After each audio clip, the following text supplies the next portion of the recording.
बिस्मिल्लाहिर्रहमानिर्रहीम। अस्सलामुअलैकुम। हुज़ैफ़ा's किचन में सबका वेलकम है।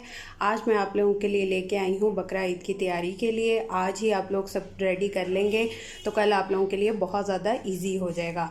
तो मैं अपनी तैयारियाँ करी थी तो मैंने सोचा आप लोगों से भी शेयर कर लूँ ये छोटे छोटे से हैक। सबसे पहले जो है वो हमने किचन मैट बिछाने हैं ताकि हमारा मेस ना हो, और प्रॉपर जो है वो कुकिंग रेंज के आगे भी और अपने सिंक के आगे भी। और बड़े बड़े पतीले जो हैं वो गोश्त के लिए हमने निकाल लेने हैं, और नाइफ़ निकाल लेनी है। ये बड़े वाले को पता नहीं क्या बोलते हैं ये सारी चीज़ें रेडी कर लेनी हैं। और एक शीट, क्योंकि गर्मी है तो गर्मी में जो है वो एसी में गोश्त रखा जाएगा तो इसके ऊपर शीट्स जो हैं वो नीचे और इसके ऊपर गोश्त डाल दिया जाएगा। डिटोल का जो है वो पानी रेडी कर लें ताकि स्मेल वगैरह ना हो, और फर्श पे भी जो है वो